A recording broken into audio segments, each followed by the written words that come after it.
Hello, greetings, salutations, konnichiwa, and every other form of green across this vast, marvelous multiverse.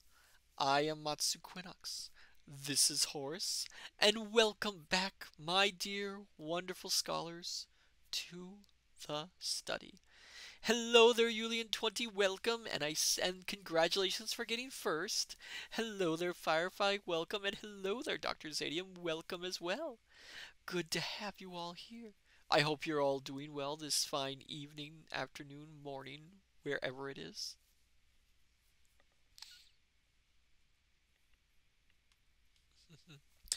I know for some individuals it is a changing of the seasons and can cause some weariness, and I hope you're doing all splendidly. Dr. Zedium, yep. Julian20 love Carnacki stories. Oh, I'm glad to hear that. Glad to hear that. It is going to be an interesting night tonight with these tales. There is some things in these stories which will upset a few of you, so I will warn you ahead of time about that. But I digress. As for myself, I am a little weary, a little tired. But I must soldier on, for the sake of my wonderful scholars. After all, I cannot do this without you, and this is all for you. That sounds like something out of a horror film. Um, so, so, I should say, tonight's reading is we will be reading from a collection of stories collectively entitled Carnacki, the Ghost Finder. So a little bit of history, actually, before I go into it. Carnacki the Ghost Finder was first published in around, I believe it's 1913, but written by William Hope Hodgson's, who is well known for writing the stories A Voice in the Dark, A Voice in the Night, as well as the book The House on the Borderlands. Um, Carnacki the Ghost Finder is what might be termed as an occult detective. The very first, in fact. He is an individual who mixes science with the concept of magic. Um, and his short stories aren't always Julian20 like ghost hunters. Yes, in a manner of speaking. He's almost like an original version of the Ghostbusters, if you think of it. Um, he Not every Carnacki story ends up with the ghost being authentic, which is a little bit of a point in the stories in that he is investigating to see, first off, if this is an authentic haunting or if it's a fake haunting. And if it's authentic, then he deals with it. So the original 6 stories, I have picked out 2 of them specifically. If we have time, we might do a third. But I digress, my dear scholars. So, shall we begin our journey into the maybe supernatural, maybe scientific, and encounter the cases of Thomas Carnacki, Ghost Finder Extraordinaire?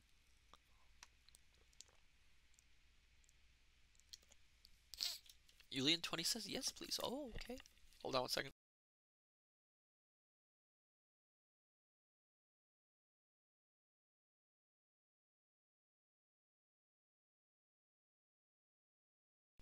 Oh my goodness. Oh, sneezes. So much dust. Alright then.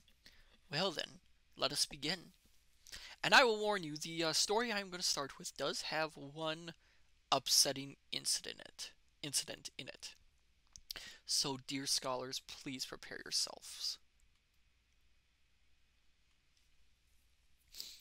Carnacki the Ghost Finder by William Hope Hodgson's. Number 1. The Gateway of the Monster. Oh, hello there, hey, Gwepton. Hydrate right off the bat. Wow. Thank you for the hydrate.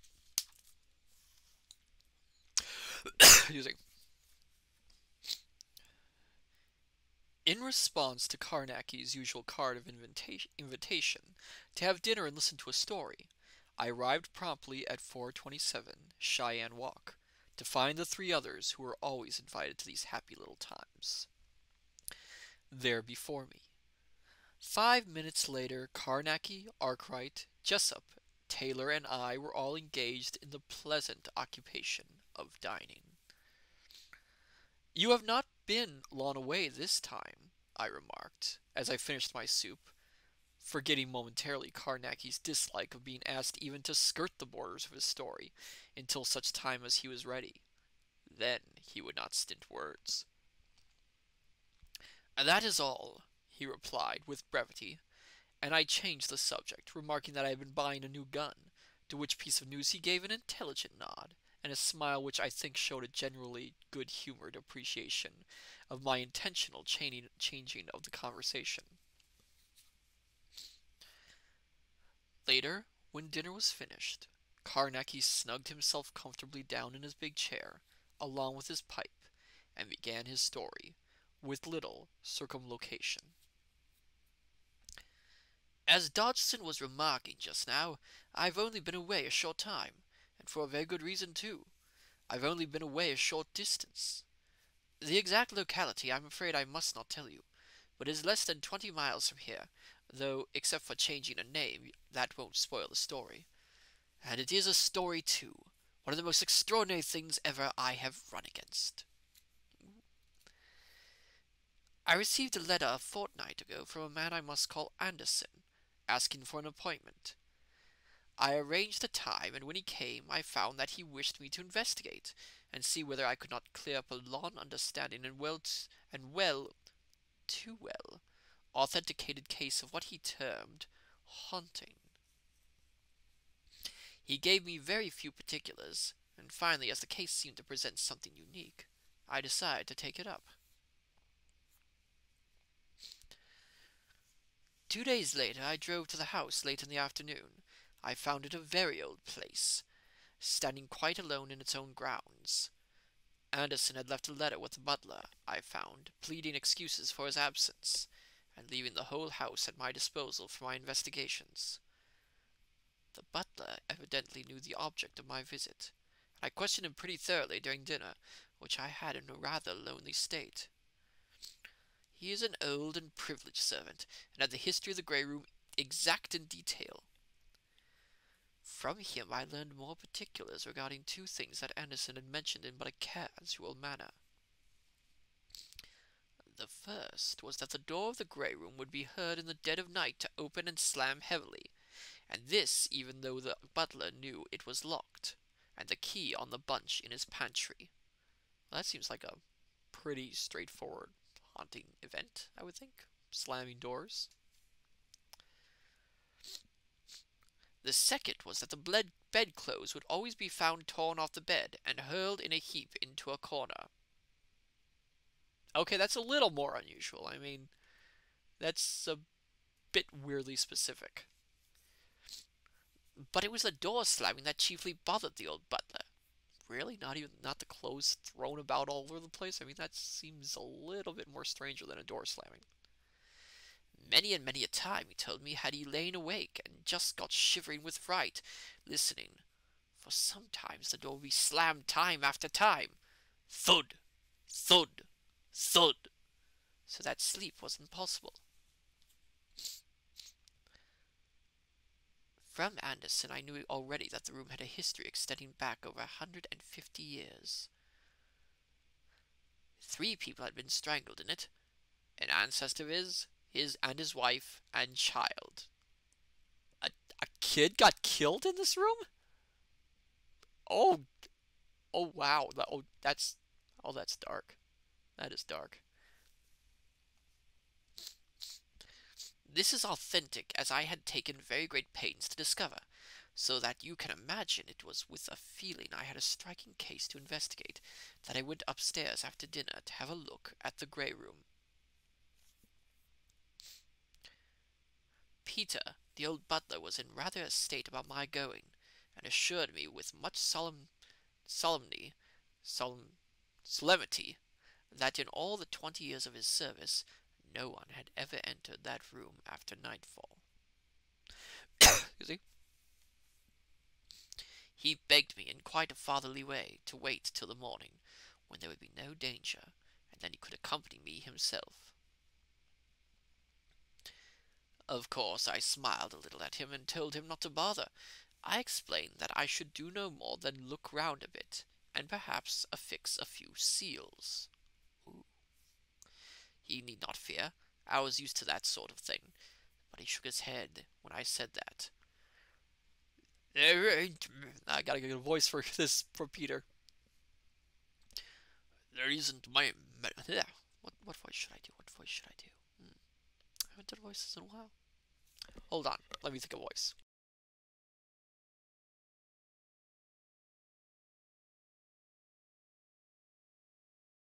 There isn't many ghosts like ours, sir, he assured me with mournful pride. And by Jove, he was right, as you will see. I took a couple of candles, and Peter followed with his bunch of keys. He unlocked the door, but would not come inside with me. He was evidently in a fright, and he renewed his request that I would put off my examination until daylight. Of course, I laughed at him again, and told him he could stand sentry at the door, and catch anything that came out. It never comes outside, sir, he said in his funny old solemn manner. Somehow he managed to make me feel as if I was going to have the creeps right away. Anyway, it was one to him, you know. I left him there, and examined the room. It is a big apartment, and well furnished in the grand style, with a huge four-poster, which stands with its head to the end wall. There were 2 candles on the mantelpiece, and 2 on each of the 3 tables that were in the room. I lit the lot, and after that the room felt a little less inhumanly dreary, though, mind you, it was quite fresh, and well kept in every way. After I had taken a good look round, I sealed lengths of baby ribbon across the windows, across the walls, over the pictures, and over the fireplace and the wall closets. All the time as I worked, the butler stood just without the door, and I could not persuade him to enter, though I jested him a little as I stretched the ribbons and went here and there about my work. Every now and again he would say, "You'll excuse me, I'm sure, sir, but I do wish you would come out, sir. I'm fair in a quake for you." I told him he need not wait, but he was loyal enough in his way to what he considered his duty. He said he could not go away, and leave me all alone there. He apologized, and made it very clear that I did not realize the danger of the room, and I could see generally that he was in a pretty frightened state. All the same, I had to make the room so that I should know if anything material entered it. So I asked him not to bother me unless he really heard or saw something. He was beginning to get on my nerves, and the feel of the room was bad enough, without making it any nastier.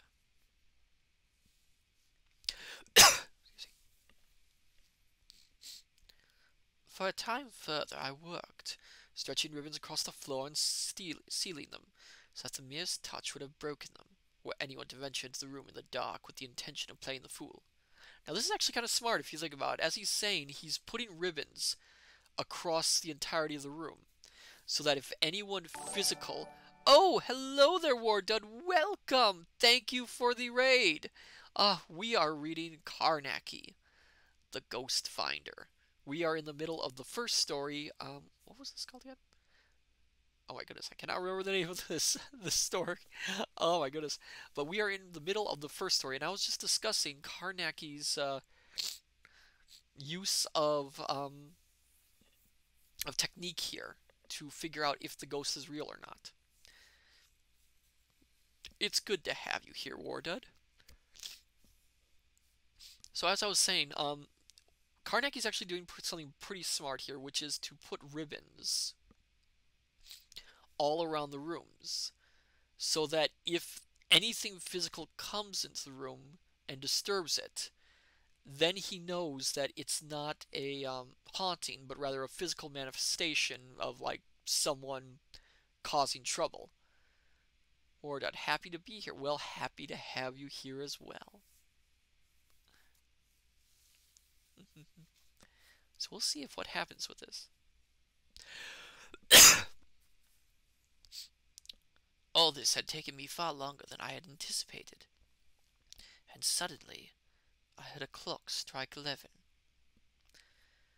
I had taken off my coat soon after commencing work. Now, however, as I had practically made an end of all that I intended to do, I walked around to the settee and picked it up. I was in the act of getting into it when the old butler's voice, he had not said a word for the last hour, came sharp and frightened. "Come out, sir! Quick! There's something going to happen!" Jove! But I jumped, and then in the same moment, one of the candles on the table to the left went out. Now, whether it was the wind or what, I do not know, but just for a moment I was enough startled to make a run for the door, though I am glad to say that I pulled up before I reached it. I simply could not bunk out with the butler standing there, after having, as it were, read him a sort of lesson on being brave, you know. So I just turned right round, picked up the 2 candles off the mantelpiece, and walked across to the table near the bed. Well, I saw nothing. I blew out the candles that was still alight, then I went to those on the 2 table, and blew them out. Then outside of the door the old man called again. "Oh, sir, do be told! Do be told!" "All right, Peter," I said, and by Jove, my voice was not as steady as I should have liked. I made for the door, and had a bit of work not to start running. I took some thundering long strides, as you can imagine. Near the door, I had a sudden feeling that there was a cold wind in the room. It was almost as if the window had been suddenly opened a little. I got to the door, and the old butler gave back a step in a sort of instinctive way. "Call the candles, Peter," I said pretty sharply, and shoved them into his hands. I turned and caught the handle and slammed the door shut with a crash.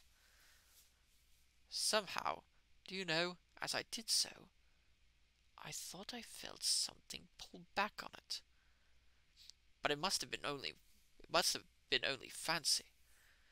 I turned the key in the lock, and then again, double locking the door. I felt easier then, and set to and sealed the door. In addition, I put my card over the keyhole and sealed it there, after which I pocketed the key and went downstairs, with Peter, who was nervous and silent, leading the way. Poor old beggar.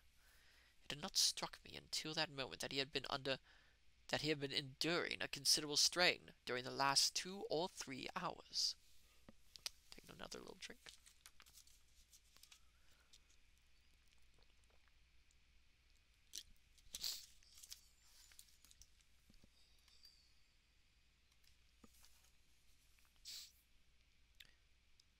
About midnight, I went to bed. My room lay at the end of the corridor upon which opens the door of the grey room. I counted the doors between it and mine, and found that 5 rooms lay between, and I am sure you can understand that I was not sorry. Then, just as I was beginning to undress, an idea came to me, and I took my candle and sealing wax and sealed the doors of all 5 rooms. If any door slammed in the night, I should know just which one. I returned to my room, locked the door, and went to bed. I was waked suddenly from a deep sleep by a loud crash somewhere out in the passage. I sat up in bed and listened, but heard nothing. Then I lit my candle. I was in the very act of lighting it when there came the bang of a door being violently slammed along the corridor. I jumped out of bed and got my revolver. I unlocked the door and went out into the passage, holding my candle high and keeping the pistol ready. Then a queer thing happened. I could not go a step towards the grey room. You all know I am not really a cowardly chap. I've gone into too many cases connected with ghostly things to be accused of that. But I tell you, I funked it. Simply funked it, like any blessed kid. There was something precious unholy in the air that night. I ran back into my bedroom and shut and locked the door. And I sat on the bed all night and listened to the dismal thudding of a door up the corridor. The sound seemed to echo through all the house. Oh, that is spooky. Daylight came at last, and I washed and dressed. The door had not slammed for about an hour, and I was getting back my nerve again. I felt ashamed of myself, though in some ways it was silly. For when you're meddling with that sort of thing, your nerve is bound to go, sometimes, and you just have to sit quiet and call yourself a coward until daylight. Sometimes it is more than just cowardice, I fancy. I believe at times it is something warning you and fighting for you. But all the same, I always feel mean and miserable after a time like that. When the day came properly, I opened my door and, keeping my revolver handy, went quietly along the passage. I had to pass the head of the stairs along the way, and who should I see coming up but the old butler, carrying a cup of coffee. He had merely tucked his nightshirt into his trousers, and he had an old pair of carpet slippers on. "Hello, Peter," I said, feeling suddenly cheerful, for I was as glad as any lost child to have a live human being close to me. "Where are you off to with the refreshments?" The old man gave a start and slopped some of the coffee. He stared up at me, and I could see that he looked white and done up. He came on up the stairs and held out the little tray to me. "I'm very thankful indeed, sir, to see you safe and well," he said. "I feared, one time, you might risk going into the grey room, sir. I've lain awake all night with the sound of the door, and when it came light I thought I'd make you a cup of coffee. I knew you would want to look at the seals, and somehow it's safer if there's two, sir." "Peter," I said, "you're a brick. This is very thoughtful of you." And I drank the coffee. "Come along," I told him, and handed him back the tray. "I'm going to have a look at what the brutes have been up to. I simply hadn't the pluck up. Excuse me. I simply hadn't the pluck to in the night." "I'm very thankful, sir," he replied. "Flesh and blood can do nothing, sir, against devils, and that's what's in the grey room after dark." I examined the seals on all the doors as I went along, and found them right. But when I got to the grey room, the seal was broken, though the card over the keyhole was untouched. I ripped it off and unlocked the door, and went in, rather cautiously, as you can imagine. But the whole room was empty of anything to frighten one, and there was heaps of light. I examined all my seals, and not a single one was disturbed. The old butler had followed me in, and suddenly he called out, "The bedclothes, sir!" I ran up to the bed and looked over, and surely they were lying in the corner to the left of the bed. Jove! You can imagine how queer I felt. Something had been in the room. I stared for a while from the bed to the clothes on the floor. I had a feeling that I did not want to touch either. Old Peter did not seem to be affected that way. He went over to the bed coverings and was going to pick them up, as doubtless he had done every day these 20 years back, but I stopped him. I wanted nothing touched until I had finished my examination. This I must have spent a full hour over. Then I let Peter straighten up the bed, after which we went out, and I locked the door, for the room was getting on my nerves. I had a short walk and then breakfast, after which I felt more my old man, and so returned to the grey room, and with Peter's help and one of the maids— wait, the maids are still there? I thought they made it sound like Peter was the only one in the building. Huh. I had everything taken out of the room except the bed, even the very pictures. I examined the walls, floor, and ceiling then with probe, hammer, and magnifying glass, but found nothing suspicious.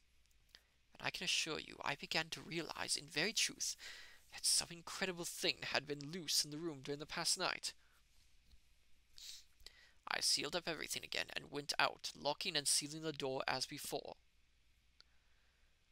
After dinner, Peter and I unpacked some of my stuff, and I fixed up my camera and flashlight. Now, when he talks about flashlight, he's talking about like like the camera flash bulbs that used to be in the old ones. That sort of flashlight, not like a handheld flashlight. Opposite to the door of the grey room, with a string from the trigger of the flashlight to the door. Then you see if the door was really open, the flashlight would blare out, and there would be, possibly, a very queer picture to examine in the morning. He keeps using that word. The last thing I did before leaving was to uncap the lens, and after that I went off to my bedroom, and to bed, for I intended to be up at midnight, and to ensure this, I set my little alarm to call me. Also, I left my candle burning. The clock woke me at 12, and I got up and into my dressing gown and slippers. I shoved my revolver into my right side pocket and opened my door. Then I lit my dark room lamp and withdrew the slide so that it would give a clear light. I carried it up the corridor about 30 feet and put it down on the floor with the open side away from me so that it would show me anything that might approach along the dark passage. Then I went back and sat in the doorway of my room with my revolver handy, staring up the passage toward the place where I knew my camera stood outside the door of the grey room.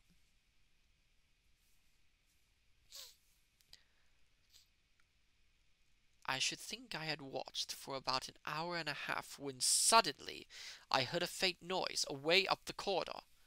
I was immediately conscious of a queer prickling sensation about the back of my head, and my hands began to sweat a little. The following instant, the whole end of the passage flicked into sight at the abrupt glare of the flashlight. There came the succeeding darkness, and I peered nervously up the corridor, listening tensely and trying to find what lay beyond the faint glow of my dark lamp, which now seemed ridiculously dim by contrast with the tremendous blaze of the flash power. And then, as I stooped forward, staring and listening, there came the crashing thud of the door of the grey room. The sound seemed to fill the whole of the large corridor and go echoing hollowly through the house. I tell you, I felt horrible, as if my bones were water. Simply beastly. Jove, how I did stare, and how I listened, and then it came again. Thud, thud, thud. And then a silence. That was almost worse than the noise of the door, for I kept fancying that some awful thing was stealing upon me along the corridor. And then suddenly, my lamp was put out.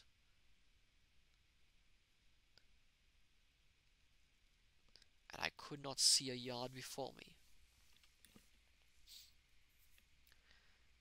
I realized all at once I was doing a very silly thing sitting there, and I jumped up. Even as I did so, I thought I heard a sound in the passage and quite near me. I made one backward sprint into my room and slammed and locked the door. I sat on my bed and stared at the door. I had my revolver in my hand, but it seemed an abominably useless thing. I felt that there was something the other side of that door. For some unknown reason, I knew it was pressed up against the door, and it was soft. That was just what I thought. Most extraordinary thing to think. Presently I got a hold of myself a bit, and marked out a pentacle hurley with chalk on the polished floor. There's that interesting thing. He uses scientific strategy in the first place, and now he's using magic in the second. And there I sat in it almost until dawn, and all the time, away up the corridor, the door of the grey room thudded at solemn and horrid intervals. It was a miserable, brutal night. When the day began to break, the thudding of the door door came gradually to an end, and at last I got hold of my courage and went along the corridor in the half-light to cap the lens of my camera. I can tell you it took some doing, but if I had not done so, my photograph would have been spoilt, and I was tremendously keen to save it. I got back to my room and then set to and rubbed out the five-pointed star in which I had been sitting. I suppose he doesn't want anyone else to see it and get the wrong ideas.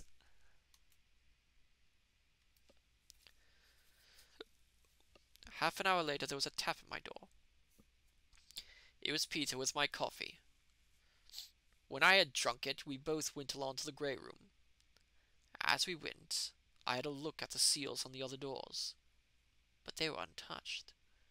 The seal on the door of the grey room was broken, as also was the string for the trigger of the flashlight, but the card over the keyhole was still there. I ripped it off and opened the door. Nothing unusual was to be seen until we came to the bed. Then I saw that, as on the previous day, the bedclothes had been torn off and hurled into the left-hand corner, exactly where I had seen them before. I felt very queer, but I did not forget to look at all the seals, only to find that not one had been broken. Then I turned and looked at old Peter, and he looked at me, nodding his head. "Let's get out of here," I said. "It's no place for any living human to enter without proper protection." We went out then, and I locked and sealed the door again. After breakfast, I developed a negative, but it showed only the door of the grey room, half opened. Then I left the house, as I wanted to get certain matters and implements that might be necessary to life, perhaps to the spirit, for I intended to spend the coming night in the grey room. Ooh, he's taking some risks here. I go back in a cab about 5:30 with my apparatus, and this Peter and I carried up to the grey room, where I piled it carefully in the center of the room. When everything was in the room, including a cat which I had brought. Okay, I have a really bad feeling about the cats. If there's any scholars here who are cat lovers, I have a really bad feeling here.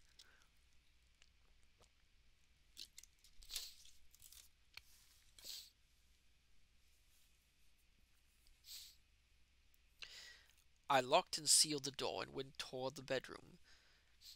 Dr. Zadium covers ears. Yes, please cover your ears. Yuli 20, meow.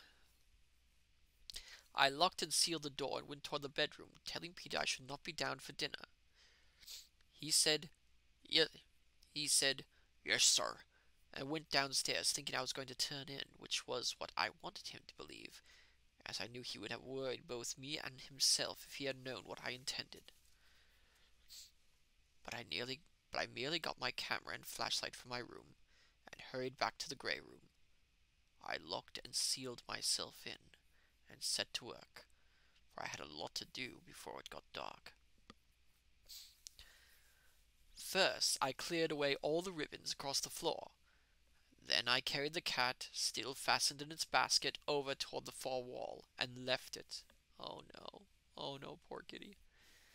I returned then to the center of the room and measured out a space 21 feet in diameter, which I swept with a broom of hyssop.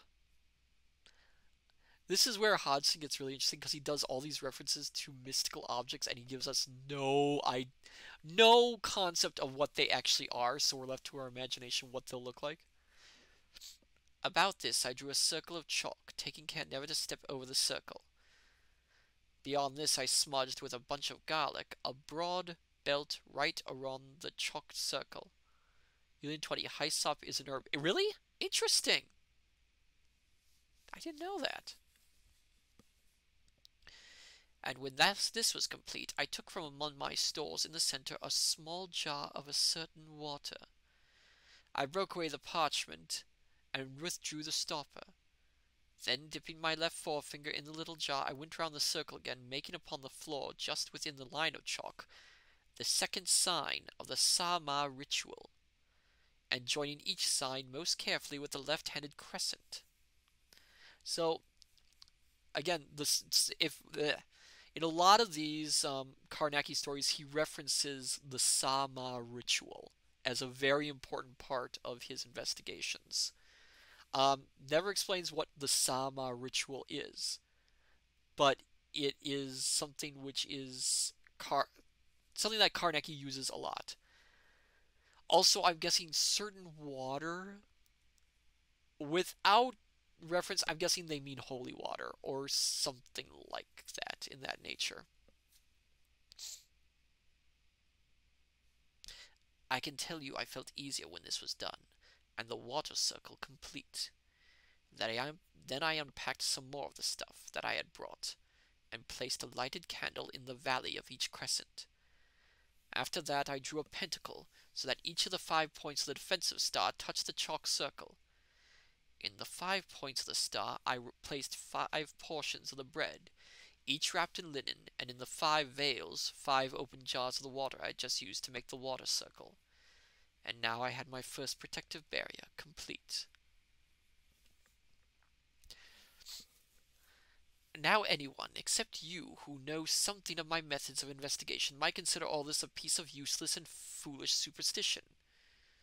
But you all remember the Black Veil case, in which I believe my life was saved by a very similar form of protection, whilst Asta, who sneered at it and would not come inside, died.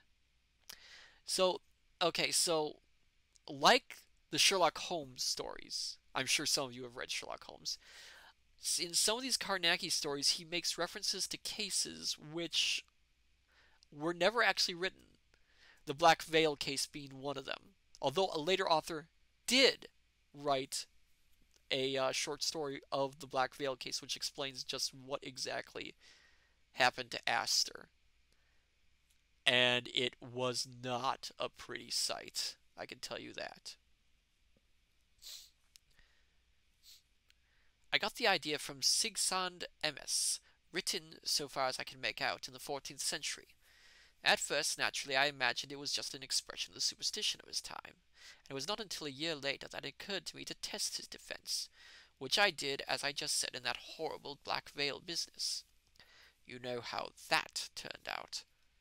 Later, I used it several times, and always I came through safe, until that moving fur case. It was only a partial defense, therefore, and I nearly died in the pentacle. After that I came across Professor Gardner's experiments with a medium. When they surrounded the medium with a current in vacuum, he lost his power, almost as if it cut him off from the material. That made me think a lot. Did I stop, scholars? Hello? Can you see me, Can you see me, my dear scholars? Am I okay? It looked like I just lost my connection. Hold on one second, my dear scholars. Oh, good. There was a weird thing that was going on with my connection, it looked like. Oh, it did bleep. Okay. Just wanted to check. But yeah, Carnacki invented a technological way to fight ghosts back in 1913. Oh no. Julian 20, try refreshing.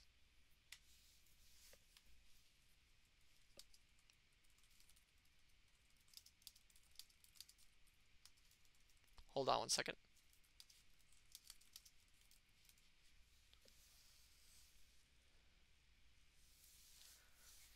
Book squids are acting up.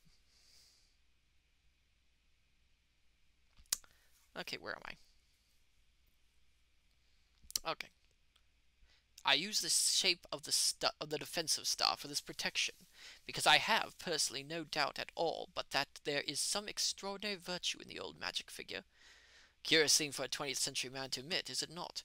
But then, as you all know, I never did and never will allow myself to be blinded by the little cheap laughter. I ask questions and keep my eyes open. In this last case, I had little doubt that I had run up against a supernatural monster, and I meant to take every possible care, for the danger is abominable. I turned to fit the electrical pentagram, setting it so that each of its points and veils coincided exactly with the points and veils of the drawn pentagram upon the floor. Then I connected up the battery, and the next instant the pale blue glares from the intertwining vacuum tubes shone out. I glanced about me then with something of a sigh of relief, and realized suddenly that the dusk was upon me, for the window was grey and unfriendly. Then round at the big empty room over the double barrier of electric and candle light. I had an abrupt, extraordinary sense of weirdness thrust upon me, in the air, you know, as it were, a sense of something inhuman, impending. The room was full of the stench of bruised garlic, a smell I hate.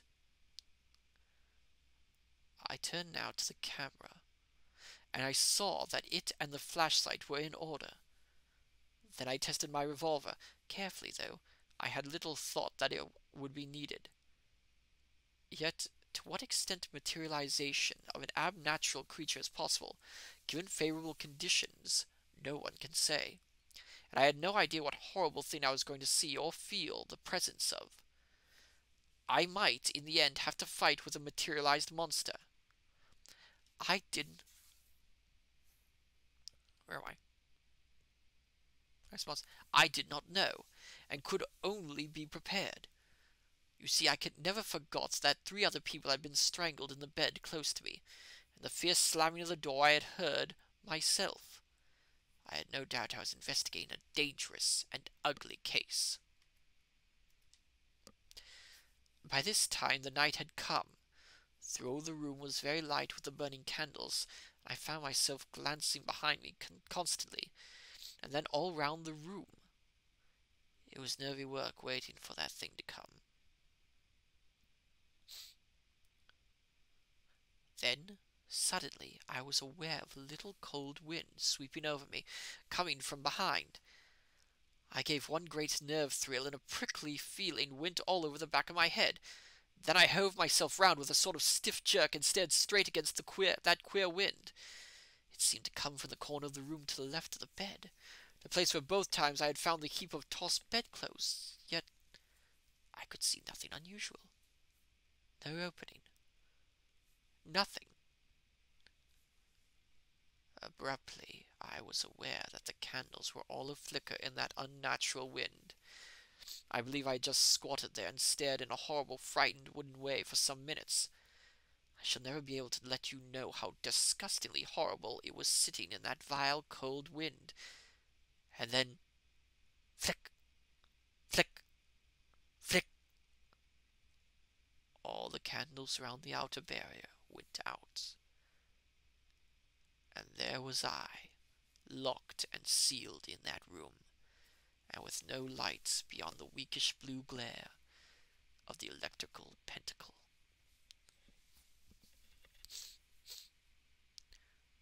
A time of abominable tenseness passed, and still that wind blew upon me.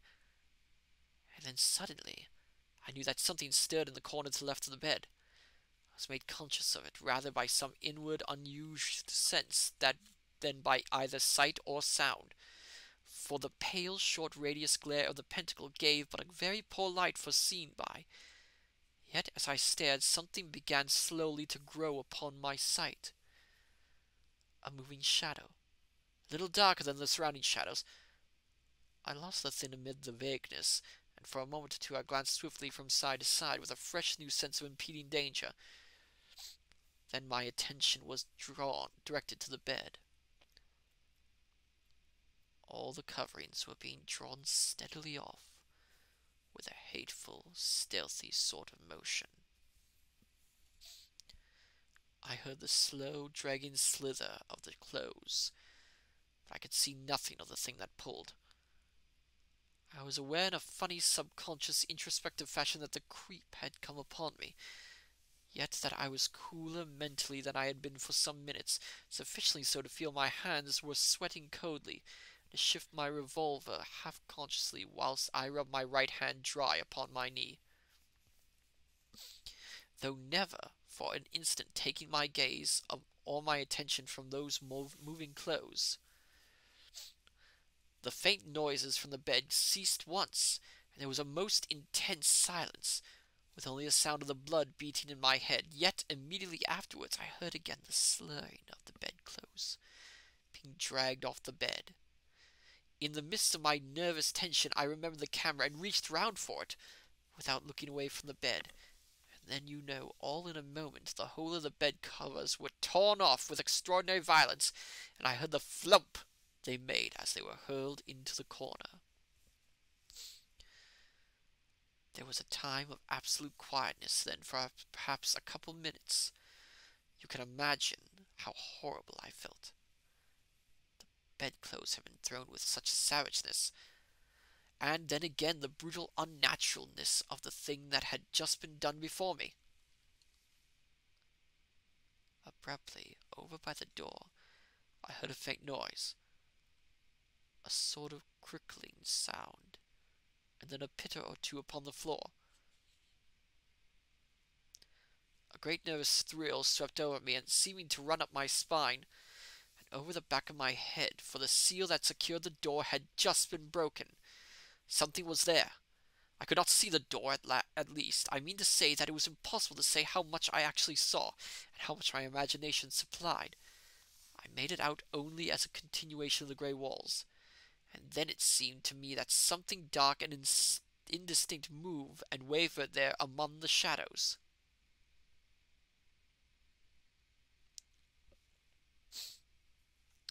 Abruptly I was aware that the door was opening, and with an effort I reached again for my camera, but before I could aim it, the door was slammed with a terrific crash that filled the whole room with a sort of hollow thunder. I jumped like a frightened child. There seemed such a power behind the noise, as though a vast wanton force was out. Can you understand? The door was not touched again, but directly afterward Oh dear, here we go, my dear scholars. The door was not touched again, but directly afterward I heard the basket in which the cat lay creak. I tell you, I fairly pringled all along my back. I knew I was going to learn defiantly whether whatever was abroad was dangerous to life. From the cat there rose suddenly a hideous caterwaul that ceased abruptly. And then, too late, I snapped off the flashlight. I saw that the basket had been overturned, and the lid was wrenched open, with the cat lying half in and half out upon the floor. I saw nothing else, but I was full of the knowledge that I was in the presence of some being or thing that had the power to destroy.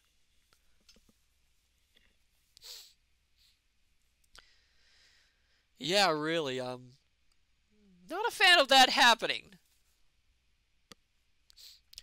During the next 2 or 3 minutes, there was an odd, noticeable quietness in the room. And you must remember I was half blinded for the time because of the flashlight, so that the whole place seemed to be pitchy black dark just before the shine of the pentacle. I tell you, it was most horrible. I just knelt there in the star and whirled round, trying to see whither anything was coming at me. My power of sight came gradually, and I got a little hold of myself. And abruptly I saw the thing I was looking for, close to the water circle. It was big and indistinct, and wavered curiously, as though the shadow of a vast spider hung suspended in the air, just beyond the barrier. It passed swiftly round the circle, and seemed to probe ever toward me, but only to draw back with extraordinary jerky movements, as might a living person if they touched the hot bar of a grate. Round and round it moved, and round I turned, and then just opposite to one of the veils in the pentacles it seemed to pause, as though preliminary to a tremendous effort. It retired almost beyond the glow of the vacuum light, and then came straight toward me, appearing to gather form and solidity as it came. There seemed a vast, malign determination behind the movements that must succeed. I was on my knees and jerked back, falling on my left hand and hip in a wild endeavor to get back from the advancing thing. With my right hand I was grabbing madly for my revolver, which I had let slip. The brutal thing came with one great sweep straight over the garlic and the water circle, almost to the veil of the pentacle. I believe I yelled. Then just as suddenly as it had swept over, it seemed to be hurled back by some mighty, invisible force. Oh, hello there, Densuo. Welcome. We're in the middle of reading a story from Carnacki, the Ghost Finder. It must have been some moments before I realized that I was safe. Excuse me. Then I got myself together in the middle of the pentacles, feeling horribly gone and shaken and glancing round and round the barrier. But the thing had vanished. Yet I had learned something, for I knew now that the grey room was haunted by a monstrous hand. That's not a really great image to imagine your head. Oh, hello there, Private Maverick. Welcome. Good to see you. We are reading Carnacki, the Ghost Finder. It's funny. Yes, indeed. It's being haunted by a hand, a disembodied hand. Suddenly, as I crouched there, I saw what had so nearly given the monster an opening through the barrier. In my movements within the pentacle, I must have touched one of the jaws of water, for just where the thing had made its attack, the jar that guarded the deep of the veil had been moved to one side, and this had left one of the 5 doorways unguarded. I put it back quickly and felt almost safe again, for I had found the cause, and the defense was still good. Private Maverick, Kolchak, no! Carnacki, but close.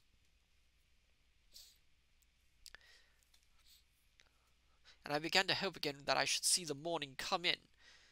When I saw that thing so nearly succeed, I had an awful, weak, overwhelming feeling that the barriers could never bring me safe through the night against such a force. You can understand. For a long time I could not see the hand, but presently I thought I saw once or twice an odd wavering over among the shadows near the door. A little later, as though in a sudden fit of malignant rage, the dead body of the cat was picked up and beaten with dull, sickening blows against the solid floor. Oh my goodness, that is awful. I'm sorry, my dear scholars. That made me feel rather queer. You keep using that word. Can't you find any other word to use, Carnacki?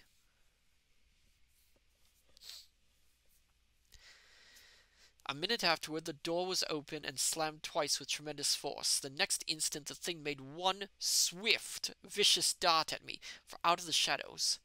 Instinctively, I started sideways from it, and so plucked my hand from upon the electric pentacle, where, for a wickedly careless moment, I had placed it. The monster was hurled off from the neighborhood of the pentacles, though, owing to my inconceivable foolishness, it had been enabled for a second time to pass the outer barriers. I can tell you I shook for a time with sheer funk. I moved right to the center of the pentacles again and knelt there, making myself as small and compact as possible. As I knelt, there came to me presently a vague wonder at the 2 accidents which had so nearly allowed the brute to get at me. Was I being influenced unconsciously, voluntarily, actions that endangered me? The thought took hold of me, and I watched my every movement. 1 second, my dear scholars, I will be right back.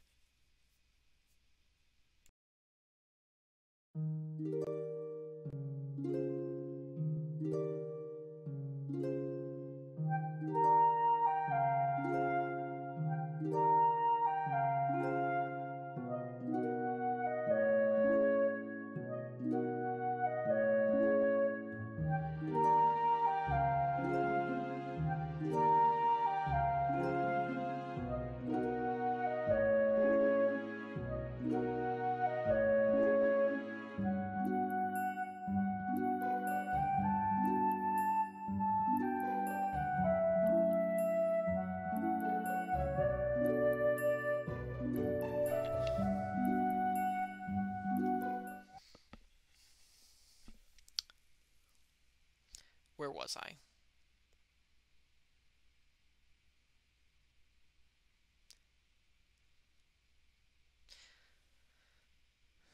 Okay,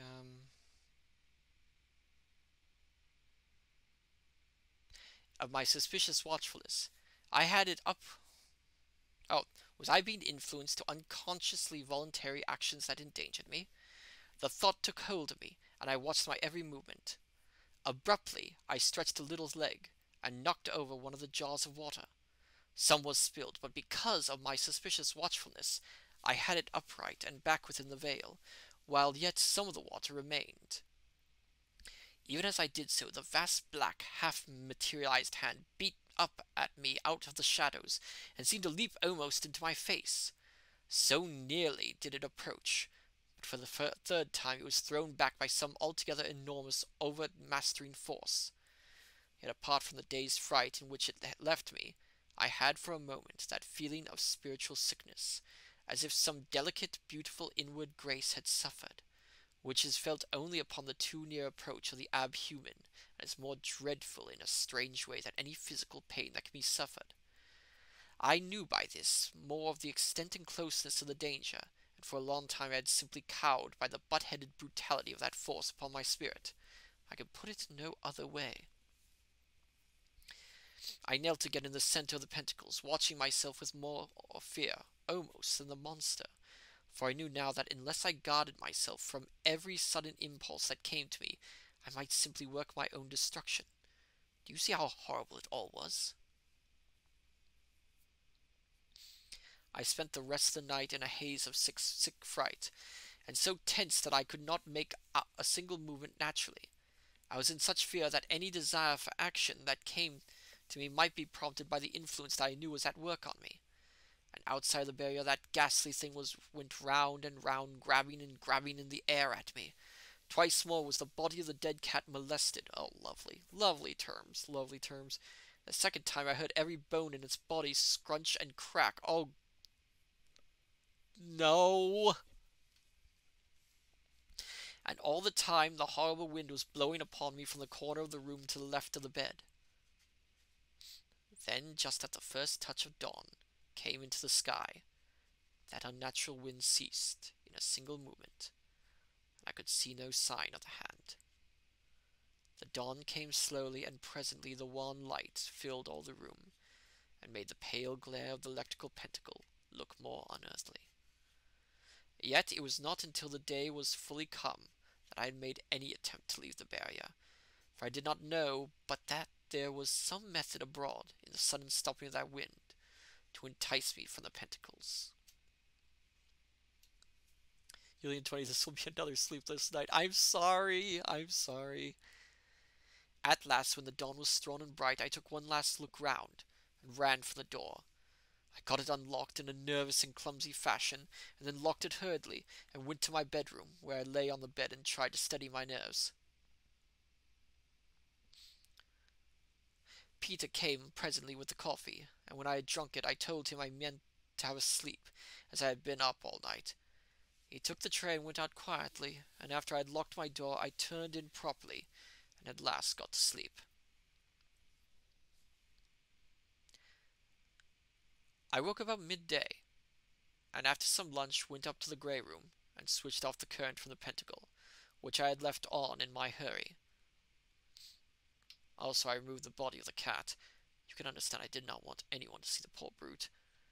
After that I made a very careful search of the corner where the bedclothes had been thrown. I made several holes and probed and found nothing. Then it occurred to me to try with my instrument under the skirting. I did so, and heard my wire ring on metal. I turned the hook end that way and fished for the thing. At the second go I got it. It was a small object, and I took it to the window. I found it to be a curious ring, made of some grain metal. The curious thing about it was that it was made in the form of a pentagon. That is, the same shape as the inside of the magic pentacle, but without the mounts, which formed the points of the defensive star. It was free from all chasing or engraving. You will understand that I was excited when I tell you that I felt sure I held in my hand the famous luck ring of the Anderson family, which indeed was of all things the one most intimately connected with the history of the haunting. This ring was handed on from father to son through generations, and always in obedience to some ancient family tradition. Each son had to promise never to wear the ring. The ring, I may say, was brought home by one of the Crusaders under very particular circumstances, but the story is too long to go into there here. It appears that young Sir Hulbert, an ancestor of Anderson's, made a bet in drink, that he would wear the ring that night. He did so, and in the morning his wife and child were found strangled in the bed in the very room in which I stood. Many people, it would seem, thought young Sir Hubert was guilty of having done the thing in drunken anger, and he, in an attempt to prove his innocence, slept a second night in the room. He also was strangled. Since then, as you may imagine, no one has ever spent a night in the grey room until I did so. The ring had been lost so long that it had become almost a myth. It was most extraordinary to stand there with the actual thing in my hand, as you can understand. It was whilst I stood there, looking at the ring, that I got an idea. Supposing that it were in a way a doorway. You see what I mean? A sort of gap in the world hedge. It was a queer idea, I know, and possibly was not my own, but came to me from the outside. You see, the wind had come from that part of the room where the rain lay. I thought a lot about it. Then the shape, the inside of the pentacle.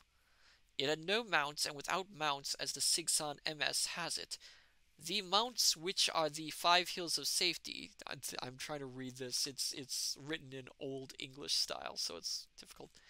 The mounts, which are the 5 hills of safety, to lack is to give power to the demon, and surely to favor the evil thing. You see, the very shape of the ring was significant, and I determined to test it. I unmade the pentacle, for it must be made afresh and around the one to be protected. Then I went out and locked the door, after which I left the house to get certain matters, for neither yarbs, nor fire, nor water must be used a second time. I returned about 7:30, and as soon as the things I had brought had been carried up to the grey room, I dismissed Peter for the night, just as I had done the evening before. When he had gone downstairs, I let myself into the room where all the stuff had been packed, and set to work with all my speed to construct a barrier about me and the ring. I do not remember whether I explained it to you, but I had reasoned that if the ring were in any way a medium of admission, and it were enclosed with me in the electric pentacle, it would be, to express it loosely, insulated. Do you see? The force which had visible expression as a hand would have to stay beyond the barrier which separates the ab from the normal, for the gateway would be removed from accessibility. I have no idea what he's talking about. I think I understand it, but wow, that pseudoscience, interesting. As I was saying, I worked with all my speed to get the barrier completed about me and the ring, for it was already later than I cared to be in that room unprotected. Also, I had a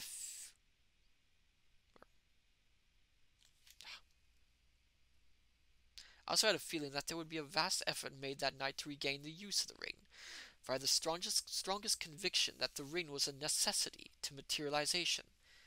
You will see whether I was right. I completed the barriers in about an hour, and you can imagine something of the relief I felt when I felt the pale glare of the electrical pentacle once more all about me. Need another drink.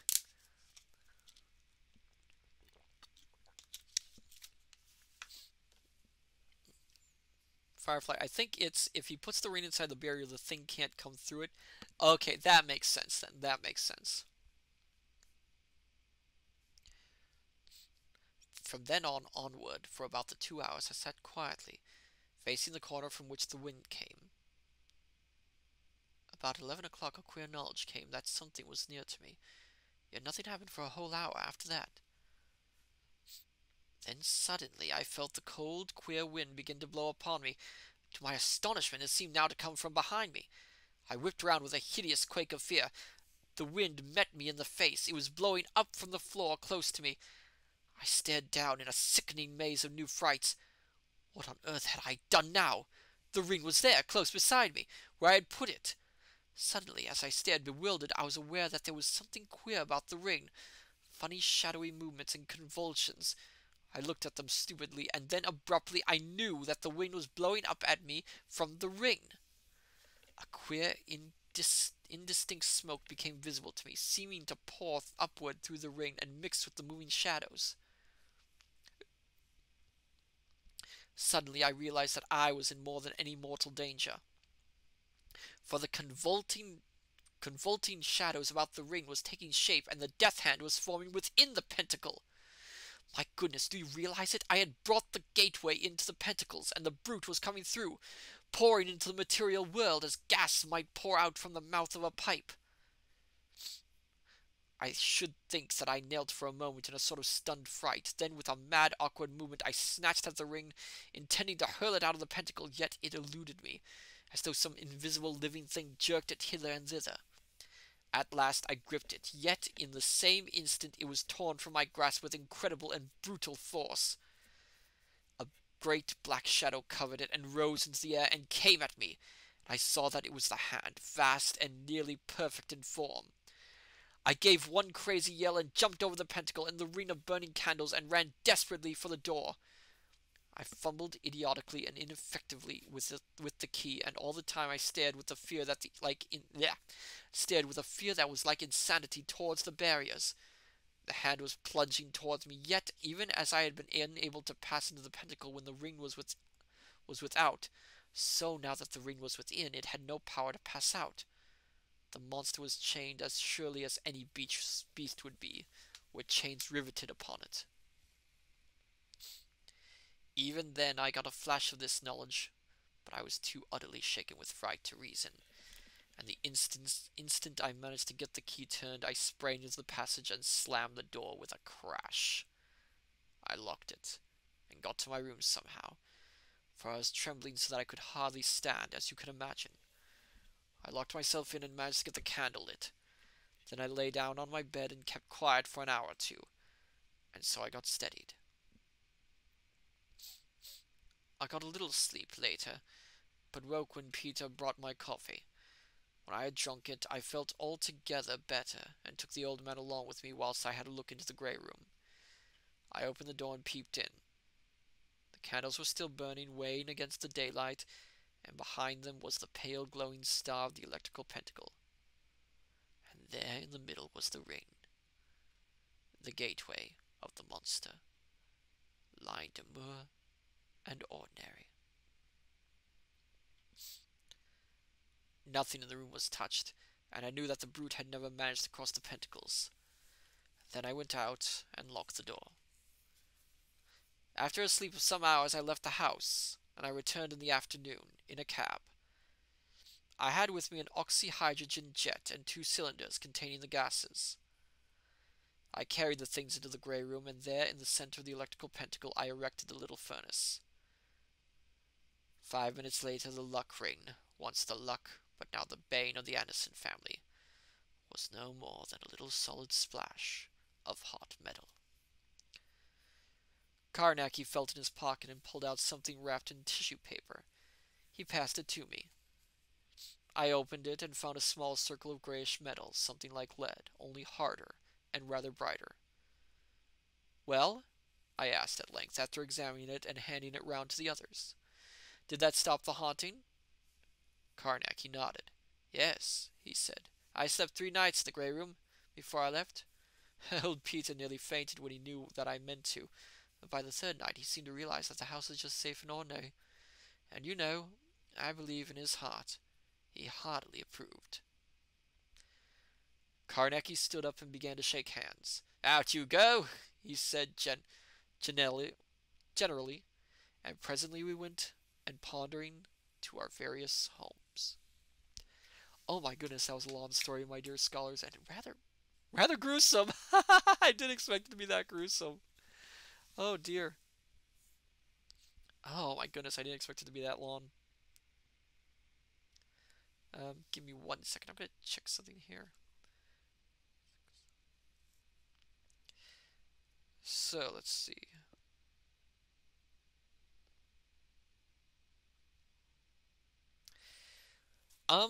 Okay. Julian 20, good stories. I see we're at an hour and 13. Do we dare attempt a second story at this late of a time? The other story I wanted to read is 14 pages long. I'll leave it up to you, my dear scholars. What do you think? Should we do a second story? There aren't any short ones, I'm afraid, Yulian 20. They're all fairly long stories.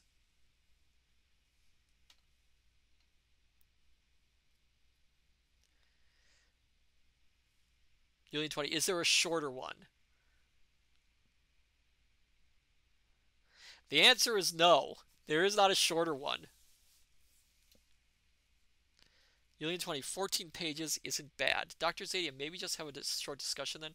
All right. I will put it to can I do polls here? Can I do polls? I don't know if I can do a poll here. I thought I could. Okay.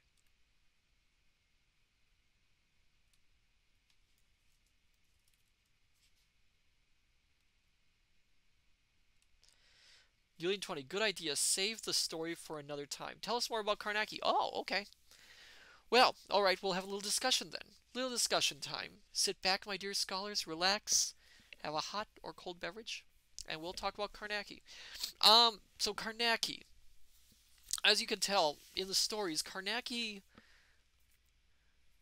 is one of the first characters in fiction, I think, where it blends the supernatural with the scientific. As he mentions,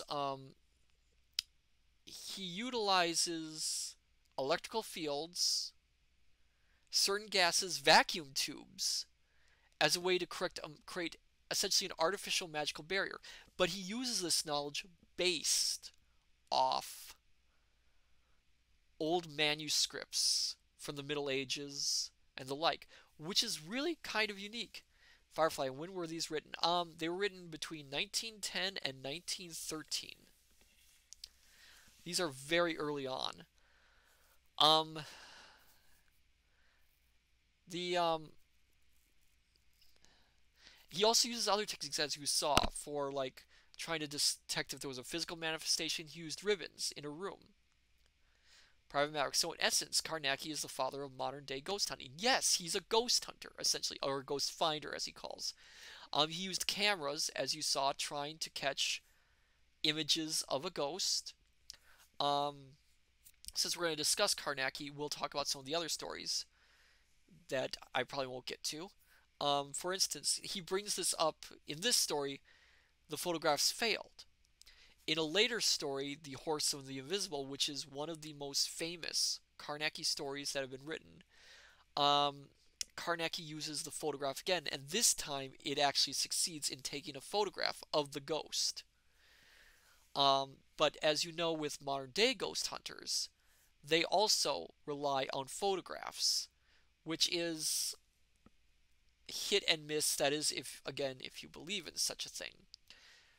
Again, many of what Carnacki is doing is simply scientific ideas applied to ancient superstition. The electrical pentacle is probably his most famous device that appears in the in his stories, Private Maverick, and videos such as IR and UV. Yes, yes, indeed. But of course, back then they didn't have video to use in ghost hunting. Yulian 20, that is a great story. So Yulian 20 mentions how much she likes The Horse and the Invisible. Here's the interesting thing about Carnacki. Carnacki has only appeared in visible media once. He has never ever appeared in movies. He's only appeared on television in a television series once, and never again. He appeared in what year was that show? Give me a second, my dear scholars. Let me look it up.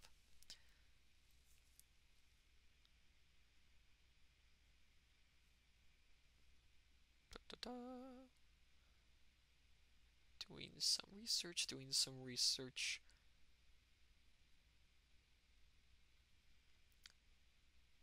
1971.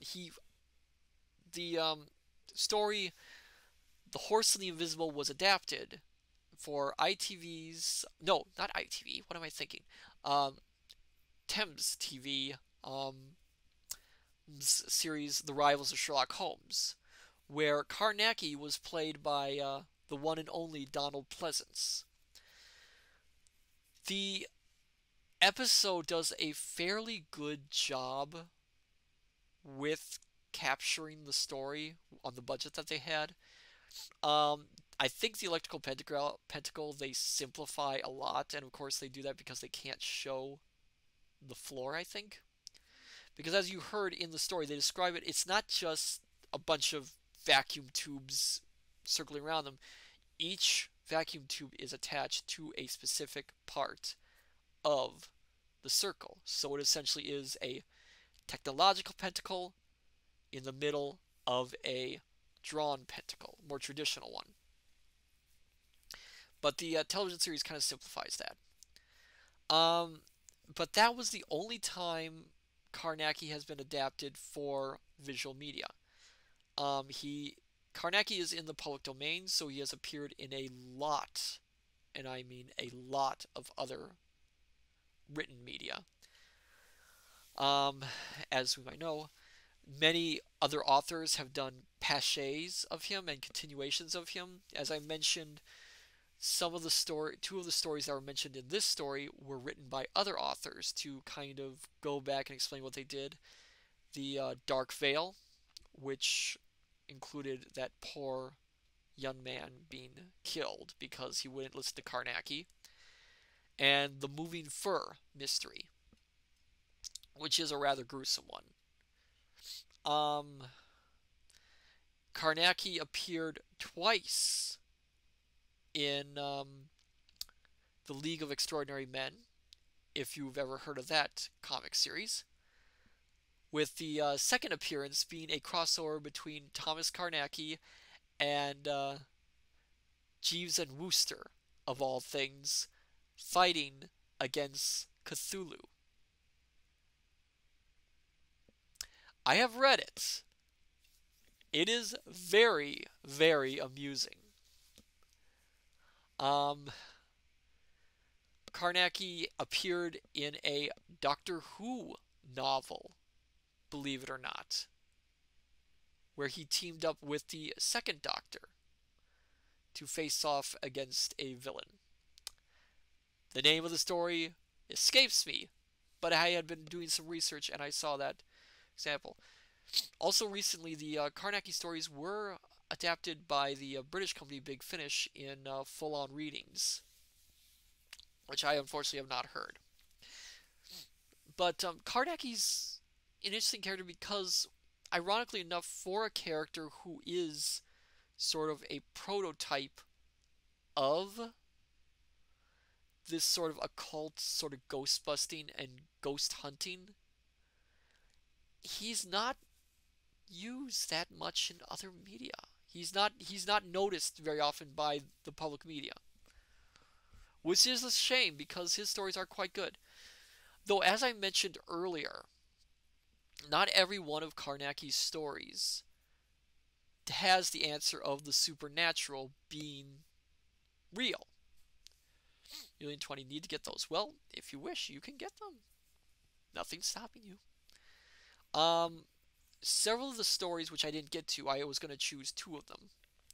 Several of the stories have it where Carnacki faces what seems to be a supernatural incident, only for it to end up being essentially what you may call a Scooby-Doo hoax. There's one unique story which I will not. Those who have read it know which one it is.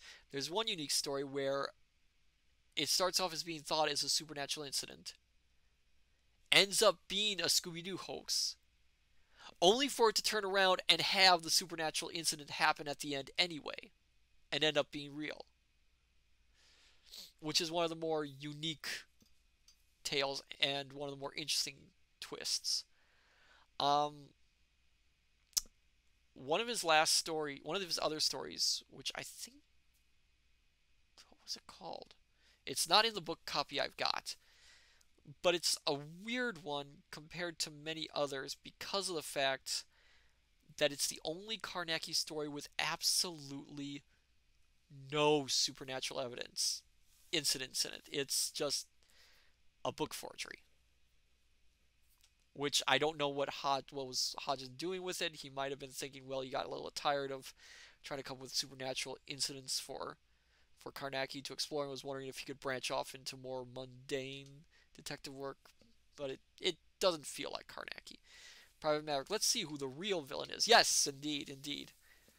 Um, in the books, there's about, I'd say, out of the six stories that are in that first reading, um, I would say that there are three of them that are real incidents, and three of them that are faked, which is a pretty good, decent amount.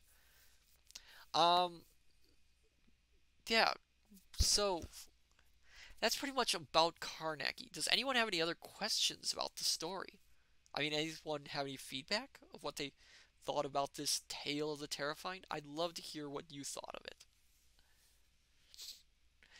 I felt, I tried to warn you, I felt really bad for the cat, and I really do not condone Carnacki doing that to that poor animal. I mean, I get why he did it,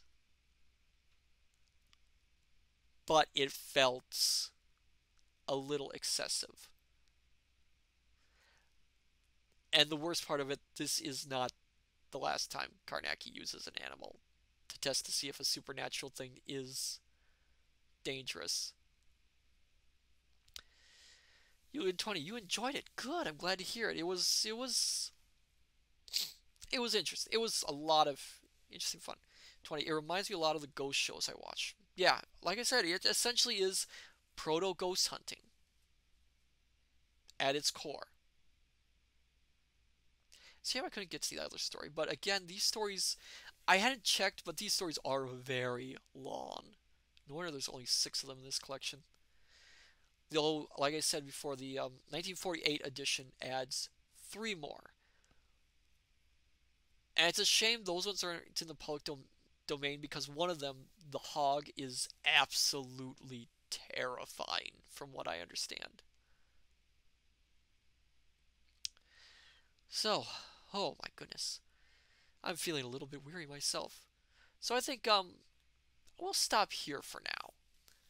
Oh, but I enjoyed tonight's little reading.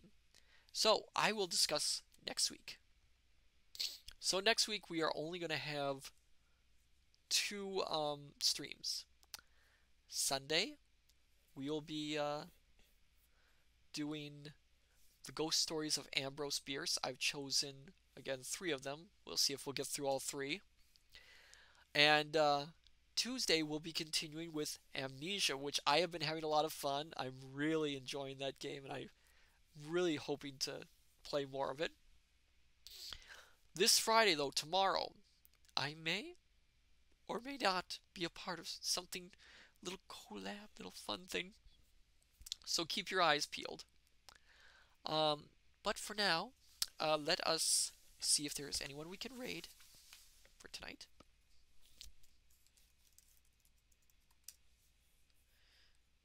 Okay.